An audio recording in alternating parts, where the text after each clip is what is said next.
그러면 세 번째, 회개는 딴 사람이 되는 것이다 라는 제목으로 에스겔서 18장 30절 너희는 돌이켜 모든 죄에서 떠날지어다. 이 구약에 돌이켜라는 것이 회개라는 의미로 슈브, 그리고 떠날지어다 하는 것도 슈브라는 그런 저기로 사용을 했고요. 또 이사야서 55장 7절 악인은 그의 길을 불의한 자는 그의 생각을 버리고 슈브 여호와께로 돌아오라 슈브 그리하면 그가 긍휼히 여기시리라. 우리 하나님께로 돌아오라 슈브 그가 너그럽게 용서하시리라. 이렇게 곳곳마다 돌아오라고 얘기를 하고 있고 회개하라고 얘기를 하고 있는 것입니다. 하나님 나라에 들어가려면 우리가 할 일은 회개하는 것입니다. 회개는 새로운 시작이라고 얘기했고요. 하나님 나라에 속한 사람을 성경은 제자라고 부릅니다. 우리들이 그러한 제자들이죠. 그래서 하나님 나라의 백성은 사적으로 공적으로 모든 영역에서 하나님을 섬기는 것이고 우리는 믿지 않는 사람에게 전도해야 하는데 전도는 세상 나라를 공격하는 행위다. 이렇게 얘기를 하고 있습니다. 전도, 선교, 그리고 하나님의 나라를 이렇게 침노하는 것, 이런 것들을 하나로 얘기를 하고 있는 것입니다. 그래서 마태복음 28장 18절로 20절 대유임령으로 저희가 잘 아는 것이죠. 모든 민족을 제자로 삼아 아버지와 아들과 성령의 이름으로 세례를 베풀고 내가 너희에게 분부한 모든 것을 가르쳐 지키게 하라고 얘기를 하면서 내가 세상 끝날까지 너희와 함께 하리라고 얘기를 합니다. 그래서 먼저 너희에게 성령이 임할 것이다. 그러면 너희가 권능을 받을 것이다. 이렇게 얘기를 하면서 예루살렘, 유대, 사마리아와 땅끝까지 이르러 내 증인이 되리라라고 얘기했던 그 부분에 먼저 우리에게 그냥 가서 증인이 되라고 얘기하고 제자 되라고 얘기를 하고 가라고 얘기를 하는 게 아니고 먼저 우리에게 성령을 주셔서 그 성령의 권능 그리고 두나미스 그러한 능력을 우리에게 주셔서 이 모든 것들이 가능하다. 그래서 이 앞에서 전제했던 모든 이 어려워 보이는 이 모든 것들이 회개는 결국에 성령이 우리에게 임해서 그것을 함께 성령의 인도함을 따라서 우리들이 민감하게 거기에 순종함으로 말씀에 순종함으로 가능한 것이다 라는 얘기를 이제 나중에 결론으로 하고 있습니다. 하나님 나라 백성은 모두가 제자입니다. 제자란 예수님을 따르겠다라는 분명한 의식을 가지고 살아가는 모든 사람을 말하는 것입니다. 그러면 누가 하나님 나라에 들어갈 수 있는가? 여기서도 또 한번 질문을 하면서 성경의 비유 세 가지를 얘기를 하고 있습니다. 아주 우리에게 참 거북스러운 그러한 도전이죠. 먼저 자기 부모와 처자와 형제와 자매를 떠나고 더욱이 자기 목숨까지 미워하지 아니하면 안 된다라고 누가복음에서 손에 쟁기를 들고 뒤돌아보는 사람도 안 된다. 누가복음 9장에서 또 비유 세 번째로 우리의 눈을 빼내고 눈이 멀어서라도 하나님 나라에 들어갈 수 있다면 지체 없이 눈을 뽑아버리라 라고 마태복음에서 이 엄청난 도전과 결단을 우리에게 하나님은 요구하십니다. 예수님 말씀을 디스카운트해서 들으면 안 됩니다. 그리스도인은 하나님의 완전하심처럼 완전한 삶을 지향해야 하고 강제적으로는 이러한 것들이 불가능합니다. 그래서 순종의 열매가 없이 나더러 주여 주여 부르는 자는 아무 소용이 없다고 얘기를 하시는 예수님의 말씀은 급진적이고 아주 혁명적입니다. 그래서 지금 여기에서 하나님 나라가 왔고 하나님 나라에 들어가려면 지금 회개하고 지금 우리가 순종해야 합니다. 그래서 모두가 다 저희들은 그러한 부분에 민감하게 늘 반응을 하는 분들이기에 오늘 또 저희들이 잘 알고 있는 부분이지만 또 혹여 그런 부분에 저희가 민감하게 반응하지 않은 부분이 있다면 그렇게 하기를 바라면서 이렇게 이 내용을 진행을 하는 것 같습니다. 그러면 회개의 내용은 과연 어떤 것들인지 신구약 성경의 모든 하나님의 말씀이 우리가 회개해야 할 제목이다. 일반적으로 회개에 관한 책들은 심리학적 접근 방법을 역사적인 실체와는 상관없이 채택하고 있습니다. 종교적 체험과 행태과학, 사이의 관계를 평가하는 방식으로 이루어진다. 개인적이고 추상적이었으며 무엇보다 개인적인 습관과 관행에 초점을 맞추어서 지금까지 보통 회개를 이 얘기를 한다라고 짐 윌리엄스의 회심에서 이 얘기를 하고 있고요. 회개의 구체적인 제목들을 7가지로 아주 자세히 이렇게 분류를 해놓고 있습니다. 그래서 첫째는 가족에 대한 태도로 마태복음 3장 33절로 35절을 얘기를 하고 있는데, 이 부분은 저희들이 성경을 잠깐 한번 보면서 얘기를 할까요? 예, 이 112쪽인데요. 성경을 제가 기록을 안 했습니다. 누가 내 어머니이며 동생들이냐 하시고 둘러 앉은 자들을 보시며 이르시되 내 어머니와 내 동생들을 보라. 누구든지 하나님의 뜻대로 행하는 자가 내 형제요 자매요 어머니이니라. 이렇게 예수님의 말씀을 여기에다 기록을 했는데, 이 가족에 대한 태도를 어떻게 해야 된다고 서술을 하고 있냐면, 하나님 나라의 새로운 가족은 혈과 육으로 맺어진 관계를 떠나서 하나님의 뜻으로 하나 되는 새로운 가족이다. 당시 이 가족이 중요시되었고, 그 당시에도 아주 가족이 중요시되었는데, 민족적 정체성이 가장 우선시되던 1세기 유대교 배경에서는 아주 파격적인 이러한 선포고요. 하나님 나라에 들어가려면 혈육의 가족을 떠나야 하고 인종차별도 하지 않아야 한다. 이것이 회개다라고 얘기를 하고 있습니다. 저희들이 장로로서 이따금 공예배에 어떤 기도에 올라가게 되면은 기도의 패턴으로 한 3분 정도의 짧은 시간 속에 예배의 한 요소이기 때문에 우리를 대표해서 성도들을 대표해서 그런 기도를 할 때 가장 어려운 부분이 이 회개입니다. 왜냐하면 나 개인의 회개보다도 함께 성도들의 그런 회개를 담아야 되고, 먼저 그의 나라와 의라든지, 그리고 주기도문에 나와 있는 두리뭉실한 그런 회개로 하기가 쉽지가 않을 때가 있었습니다. 그래서 오늘 이 부분의 회개의 내용에 대한 7가지는 열거를 해놓았지만은 저희들이 받아들이기 쉽지 않은 것들일 수 있습니다. 내가 받아들이기 어렵다고 해서 아까 앞에 전자에 얘기했던 대로 모든 성경의 말씀은 다 회개로 이렇게 회개해야 될 제목들을 얘기를 한다고 얘기를 하고 있잖아요. 그래서 나 개인적인 회개도 중요하지만 많은 회중들, 그리고 나라와 민족의, 그리고 교회 전체를 대표해서 하는 그런 성도 회개가 바로 있어야 되기 때문에 이 부분은 저에게 많은 도움을 주었습니다. 그래서 여러분들도 혹시 참조를 하시고 이런 부분에 마태복음 12장 46절부터 50장입니다. 오타가 있었어요, 지금. 방금 그것이요? 네. 책자가 그러면 오타가 있었나 보네요. 12장 46절부터 50절이고. 12장.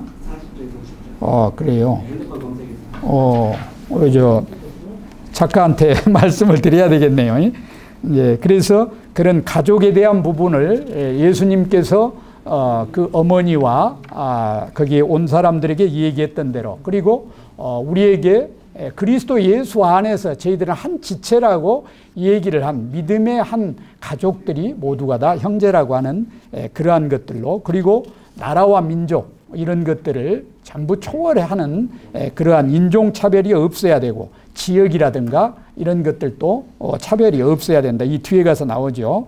차별에 대한 태도, 두 번째로는 지역차별, 문벌차별, 학벌차별, 인종차별, 빈부귀천차별, 국가와 국가 간의 차별이 있다. 예수님께서는 이 나라에, 세상 나라에 차별의 벽을 허무시러 오셨다. 그래서 예수님은 이 땅에 하나님과 우리 사이에 놓여있는 그 담을 허시로 십자가로 위에서 아래로, 그리고 좌우로 우리 서로 간에 형제와 자매, 이렇게 그리스도 예수 안에 있는 모든 사람들을 허물기 위해서, 하나 되게 하기 위해서, 연합하기 위해서 이 땅에 오셨다라고 이렇게 얘기하는 부분입니다. 그래서 예수님께서 이 세상 나라에 차별의 벽을 허물어 오셨고, 사람을 외모로 취하지 말라고 마가복음에서도 얘기를 하고요. 하나님 나라는 차별이 없는 나라다. 참으로 혁명적인 이것도 또한 말씀이고, 다음으로는 권력에 대한 태도로 마태복음 20장 25절로 27절을 말씀을 하시는데요.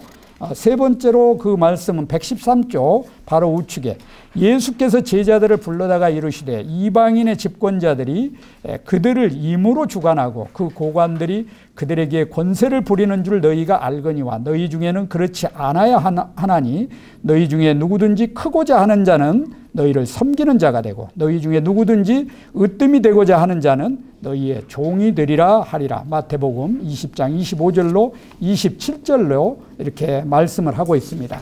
거기에 보면은 미니스터의 뜻은 장관, 대신, 성직자 이런 뜻인데 어원으로는 하인, 종에서 나온 말로 아까 위에서 읽었던 말씀처럼 으뜸이 되고자 하는 자는 나중이 되고 섬기는 자가 되어야 한다라고 얘기를 합니다. 그래서 하나님의 나라는 겸손히 섬기는 자가 최고의 그러한 리더다라는 의미입니다. 네 번째로 돈에 대한 태도로 마태복음 19장 24절이 얘기를 하고 있습니다. 낙타가 바늘귀로 들어가는 것이 부자가 하나님의 나라에 들어가는 것보다 쉬우리까. 저희들이 익히 잘 들어서 하는 얘기인데 돈은 인간이 추구하는 최대 관심사이고 사슴이 물을 찾듯이 사람은 돈을 사모한다. 어디 시편에서 나오는 얘기를 칼 마르크스 자본론에서 얘기를 했다고 하네요. 하나님께서는 나를 따르는 자는 모든 소유를 버리고 떠나라. 하나님과 재물을 겸하여 섬길 수 없다. 우리의 소유가 아무리 많아도 내 것이 아니고 착한 일에 이 모든 부한 일에 부한 자들이 되어야 한다. 하늘에 상급을 쌓으라고 하시는 말씀입니다. 그래서 또 다섯 번째로 가난한 자에 대한 태도는 잠언 19장 17절로 그리고 잠언 14장 31절로 얘기를 하는데요. 가난한 자를 불쌍히 여기는 것은 여호와께 구워드리는 것, 그의 선행을 그에게 갚아주실 것이다. 19장 17절로 잠언. 가난한 사람을 학대하는 자는 그를 지으신 이를 멸시하는 자요, 궁핍한 사람을 불쌍히 여기는 자는 그를 공경하는 자니라. 잠언 14장 31절로 이렇게 말씀을 하고 있고요. 그래서 가난한 자란 소외된 자, 병든 자, 약한 자들을 지칭하는 대표 명사이고 하나님께서는 가난한 자를 편애하신다. 존 스토트 목사가 얘기를 하시고 하나님은 언제나 가난한 자의 편에서 서서 그들을 옹호하신다. 이 땅에 가난한 자가 있는 한 하나님의 백성은 부끄럽게 생각해야 된다고, 그리고 모두 함께 잘 사는 세상으로 만들어야 한다. 니콜라스 윌터 스토프의 정의와 샬롬이 입맞출 때까지. 책 제목이 굉장히 기네요. 그래서 이렇게 얘기를 했습니다. 여섯 번째, 거짓에 대한 태도. 이것은 거짓은 인간관계와 사회를 교묘한 방법으로 파멸로 인도하는데 성경은 사탄이 거짓의 아비라고 말을 하고 있고 이 거짓에도 미국에서 국방부에서 얘기했던 얘기인데요. 흑색 거짓말이 있는데 이거는 사실 자체를 왜곡해서 말하는 것이고 백색 거짓말이라는 것은 5가지 사실을 알고 있는데 그 중에 2가지 사실을 빼고 말하는 것이 이게 백색 거짓말이라고 합니다. 그래서 평소에도 항상 진실한 말을 하고 특별히 강조하여 무엇을 맹세하지 말라고 하고 있습니다. 죽더라도 거짓이 없어라. 도산 안창호 선생님의 말씀이고요. 오늘날과 같이 거짓이 모든 곳에 침투되어 있는 현실에서 거짓 없는 사람이 될 때 회개의 진정성은 확보된다. 이렇게 얘기를 하고 있습니다. 마지막으로 사랑의 문제에 대해서는 예수님께서는 마음과 뜻과 정성을 다해서 하나님을 사랑하고 내 이웃을 사랑하라 말씀하셨고 모든 회개는 이 한 말씀 안에 다 들어있다고 합니다. 이것을 사랑의 이중 계명이라고 부르는데 사실 이 말씀에는 성경의 모든 말씀이 다 들어있고 회개는 자기 사랑과 자기 만족을 위해서 살아왔던 이기심에서 떠나는 것이고 세상의 모든 우상 숭배를 떠나서 오직 하나님만 사랑하고 내 이웃을 사랑하고 용서하고 원수까지도 사랑해야 한다는 그런 얘기입니다. 예수님을 따르는 자들이 이 7가지를 행할 수 있다면 한 달 안에 이 땅에 지진과 같은 혁명이 일어날 것이라고 이 저자는 얘기를 하고 있습니다. 그래서 이제 다섯 번째, 회개는 급진적이고 혁명적 참으로 삶으로의 전향인데, 이 7가지 외에도 더 많은 순종과 회개할 제목들이 성경 전체를 가득 메우고 있습니다. 말씀 앞에 순종하는 믿음의 동의가 진정한 회개이고, 세상 나라의 세계관을 완전히 바꾸고 하나님께로 돌아오라는 것이고, 전혀 새로운 사람이 되는 것, 예수님의 제자가 되는 것, 비로소 하나님 나라의 백성이 되는 것, 그리고 하나님 나라는 이처럼 급진적이고 혁명적입니다.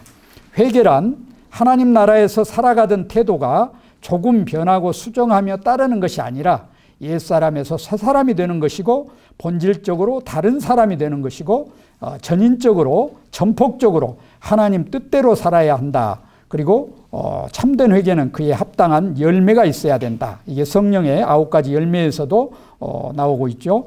구체적 결단이 있어야 되고, 그리고 세계관이 완전히 바뀌어야 되는데, 성경에서 회개는 역사에서 탄탄하게 기초를 두고 있는데 사람들을 둘러싼 실제 상황을 다루기도 합니다. 회개의 부름은 복음의 사회적 차원이 있음을 알아야 된다 하고 짐 윌리스의 회심이라는 책에서 이렇게 표현을 하고 있습니다. 예수님의 말씀이 너무 어렵다고 생각하십니까? 그렇습니다.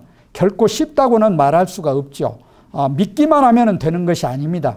이 일에 하나님께서 감당할 만한 힘을 우리에게 주십니다. 성령님께서 우리와 함께 하시고, 하나님 나라 경험은 성령 충만을 통한 자기 비움의 경험이자 자기 부인의 경험이다. 성령님의 구원 능력을 위로부터 덧입으면 자기를 초월할 수 있는 능력을 얻어서 자기 비움과 자기 부인이 가능해지고, 자신의 욕심과 계급적 그리고 계층적 지역적 이익과 기득권을 포기할 수 있을 만큼 자아가 텅 빈 그러한 상태가 되죠. 그래서 하나님의 다스림을 경험하는 상태가 이러한 성령의 충만이라고 얘기를 하고 있습니다. 우리들이 흔히 성령 충만하는 그러한 성령의 충만, 그리고 부흥이라고 하는 것들이 이러한 말로도 표현이 될 수 있다는 것을 참조하시면서 이게 회개와 밀접한 관계가 있었다. 그리고 자신이 속한 지역적 기반을 벗어나서 세계 만민이 영적 필요에 응답하는 세계인으로 성장할 수 있다. 이거는 김혜곤 목사님이신지는 모르겠는데 그 사도행전에서 하나님 나라의 경험이라는 그러한 책에서 이 얘기를 하고 있습니다.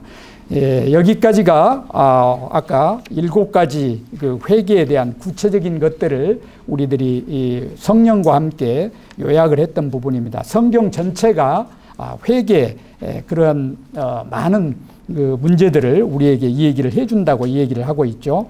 그러면은 6번째로 우리는 진정 회개를 했는가, 이런 부분을 한번 자문자답을 하시면서 누가복음 15장에 둘째 아들 탕자의 모습이 나옵니다. 잘하는 얘기죠.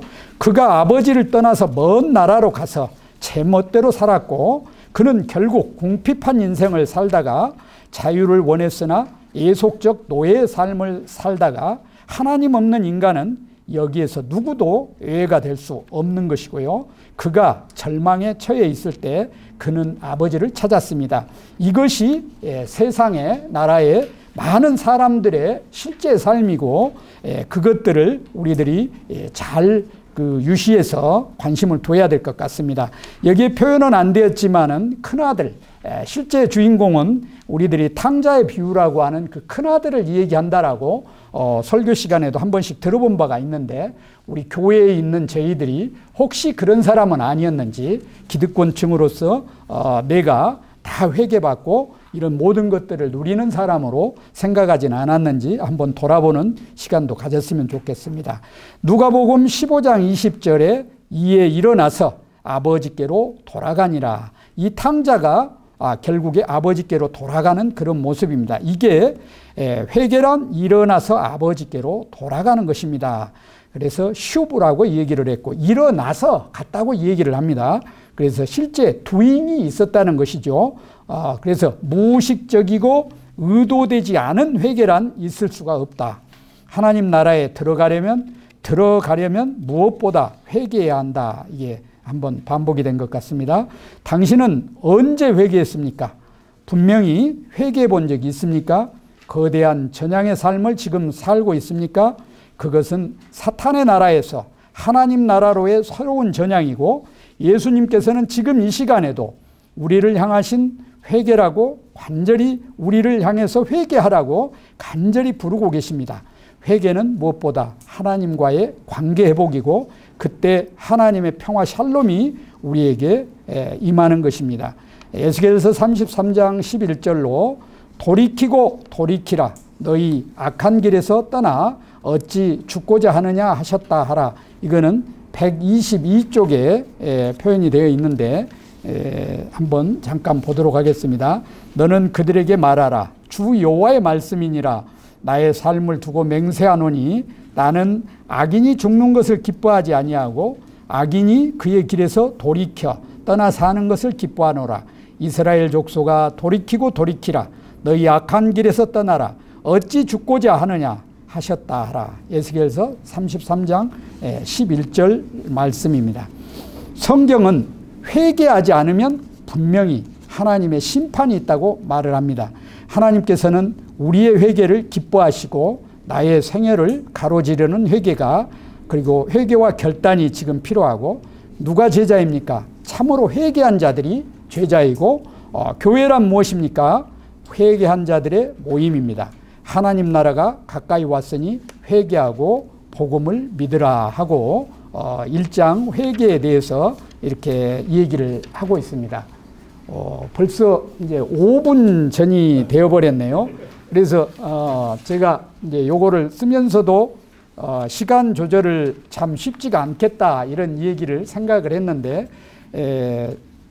제가 그 방송에서 들었던 전에 기록을 했던 것 중에 회개하라 천국이 가까이 왔다라고 하는 그 부분을 정리를 잠깐 하면서 오늘 이 시간을 마치고 다음 그 시간 전략을 하도록 그렇게 하겠습니다. 여기에서 그 한국 교회가 현재 악화되어 있는 이유는 회개하지 않는 이유라고 얘기를 하고, 예수님 재림에 대한 얘기들을 많이 하지 않는 것이고, 또 천국 가자 하고 예전처럼 그렇게 많은 사람들에게 권장을 하지 않는 거라고 그분은 진단을 하시는데, 어느 목사님이 전도를 그 아파트를 가가지고 띵동띵동 하고 그 집 주인에게 함께 천국 갑시다 이렇게 얘기를 하니까, 여기가 천국보다 더 좋은데 뭔 천국을 가요 이렇게 얘기를 하더란 얘기를 해요.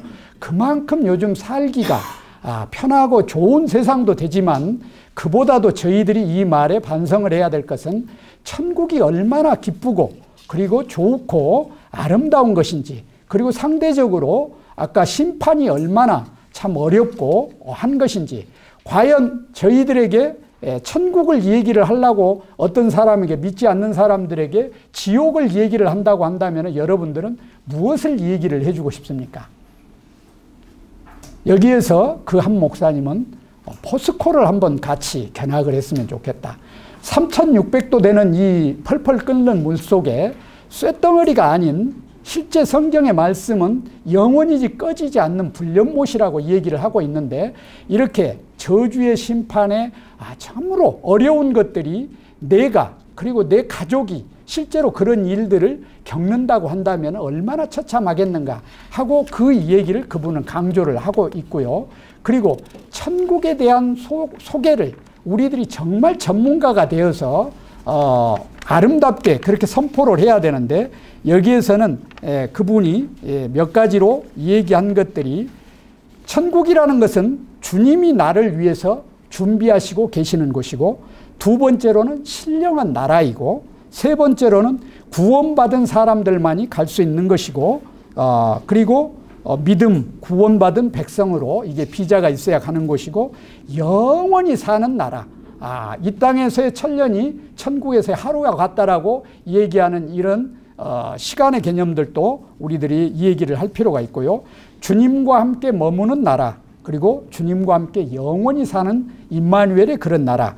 이 외에도 정말 시편이나 그리고 요한계시록에 생명수 강가에 흐르는 곳, 그리고 영원히 찬양과 그리고 그분과 함께 동거하는 그런 아름다운 그런 것들을 얘기를 하고 있죠. 그래서 이런 천국에 대한 우리들이 무조건 많은 공부를 하고 요즘에도 그런 선포들을 하는 것들이 반드시 있어야 되겠다 하는 그런 생각을 합니다. 그리고 이 천국에 대해서 이어서 우리들이 이 회개를 하게 되면은 아까 종합적으로 성령이 임해야 된다라고 그렇게 얘기를 했지만은 마지막으로 이제 한 부분만 우리들이 세례를 받게 되면 회개를 하게 되면은 진정한 회개, 하나님의 나라는 주인이 바뀌는 거라고 얘기를 했죠. 내가 주인이 되었던 삶을 예수님이 주인이 되어서 사는 거, 그리고 존재 자체가 변하는데 죄인인 내가 의인 되는 거,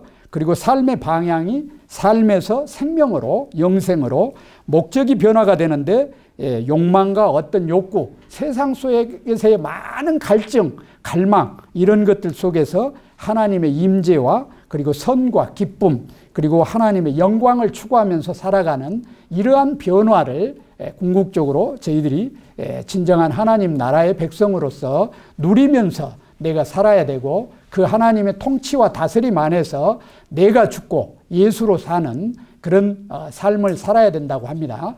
그래서 마지막으로 만일에 예수님이 죽지 않으셨다고 한다면 내가 죽을 수가 없고 또 내가 죽지 않는다고 한다면 하나님 나라에 갈 수 없다라고 하는 이 부분을 저희들이 꼭 명심을 하면서 나는 과연 늘 삶에서 내 사고에서 그리고 이러한 회개라는 오늘 중차대한 그러한 많은 성경의 메시지 중에서 과연 내가 진정한 회개가 이루어지고 있는가 이런 부분을 생각을 하면서 이 모든 것들을 오늘 마치도록 하고 질의응답을 잠깐 받고 시간을 이어가도록 그렇게 하겠습니다.